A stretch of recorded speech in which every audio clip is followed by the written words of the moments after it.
রাস্তার মধ্যে যেভাবে গাড়িগুলো নামায় সেটা দেখে মনে হয় যে রাস্তার ওদের সবারই নিজের। যাই হোক, অ্যাক্সিডেন্টটা একটু লক্ষ্য দেখতেছি।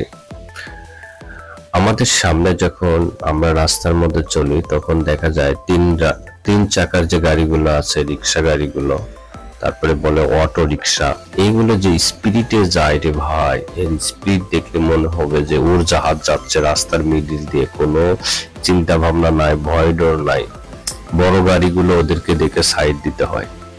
এদিকে গাড়ি এমন ভাবে স্পিডে অপোজিট থেকে আসতেছে। আমার সামনে একটা বড় ভাই ছিল, বাইক চালাচ্ছিল, একটুর জন্য উনি সেফ হলো। যাই হোক, চলেন আজকে দেখি রাস্তার মধ্যে। আজকে একটু রাস্তার মধ্যে কেমন অন্যরকম ফিল হচ্ছে। মনে হচ্ছে যে আজকে রাস্তার মধ্যে শুধু গাড়ি আর গাড়ি। বাসা বাড়িতে কোনো গাড়িগুলো নাই, সব বাসা বাড়ির গাড়িগুলো রাস্তার মধ্যে এসে রাখছে, রাস্তার মধ্যে চলতেছে। ঢাকা শহরে মাঝে মাঝে জ্যাম দেখলে এরকম মনে হয় যে কোনো গাড়ি আর বাসায় নাই, সব রাস্তার মধ্যে। ও এটা আবার কি? এটা দেখি একটা টোপলা ভ্যানের উপর নিয়ে, আবার ছোট যে ট্রাক গুলো যারা বলি, ভ্যান গাড়ি টাইপের মতো, এটারে নিয়ে যাচ্ছে। ওরে ভাই, এত দেখি ভয় নেই। রাস্তা জ্যাম, যার কারণে একটু স্লো গতিতে আমরা যাচ্ছি। রাস্তায় জ্যাম থাকলে বিশেষ করে রোদের সময় রাস্তার জ্যাম থাকলে একটা বিরক্ত ফিল হয় যে আমাদের দেশটার কিছু নিয়ম নীতি আছে, যদি এগুলো একটু চেঞ্জ হইতো।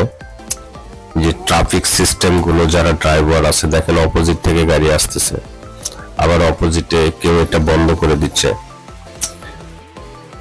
আমরা ঠিক এখন চলে আসছি হচ্ছে বোট বাজারের সামনে। রাস্তার মধ্যে দেখেন কিভাবে উল্টো ভাবে গাড়ি আসে।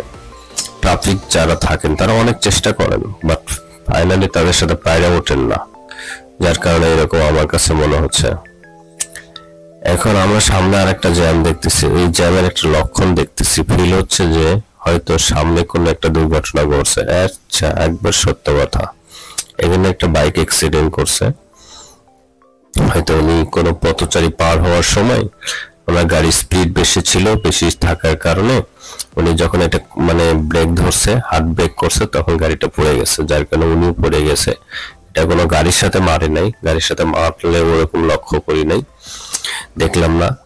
সো এই হচ্ছে কথা, যে আমাদের বাইকে যখন কোনো কিছুতে লাগে বা আমরা যখন একটা অ্যাক্সিডেন্টের মধ্যে পড়ে যাই, তখন কিন্তু বাইক কার ভাই, যিনি বাইকটা চালা, তার সবচেয়ে বেশি ক্ষতি হয়, বা গাড়ির যতটুকু ক্ষতি হয়। বা এইদিকে আর একটা ভাই বাইক চালাইতেছে, তার পিছনে একজন যা নিচে, তার আবার হেলমেট নেই।